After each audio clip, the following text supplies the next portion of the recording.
Keith Flaherty, medical oncologist at Massachusetts General Hospital Cancer Center and professor of medicine at Harvard Medical School.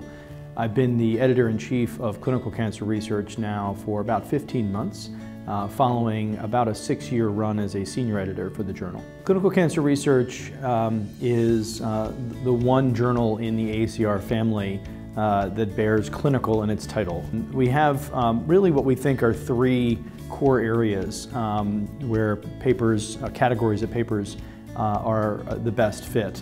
The most obvious, of course, is clinical trials, so therapeutic interventions, novel therapeutic interventions. Another major category are those papers that pertain to molecular features of cancer, particularly as it pertains to therapeutic interventions, so-called predictive biomarkers that can relate to response or resistance to therapies.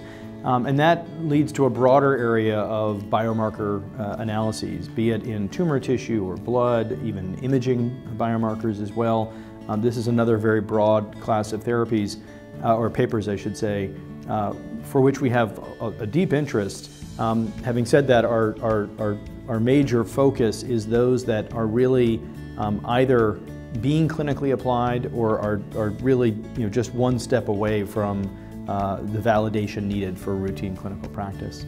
And then the final category are preclinical papers that have a very translational intent, if you will.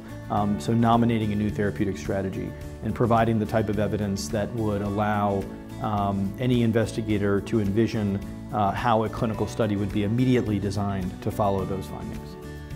The sweet spot for us has been sort of tightening this focus on clinical application. So quite evidently, those biomarkers and therapies that are actually being investigated and reported in a paper is the type of paper that best suits us. We're witnessing so much scientific discovery in patients. So it's not just trying therapies, but with therapies, be they currently standard of care treatments or investigational, understanding more of the fundamental basis of cancer, its next therapeutic vulnerabilities.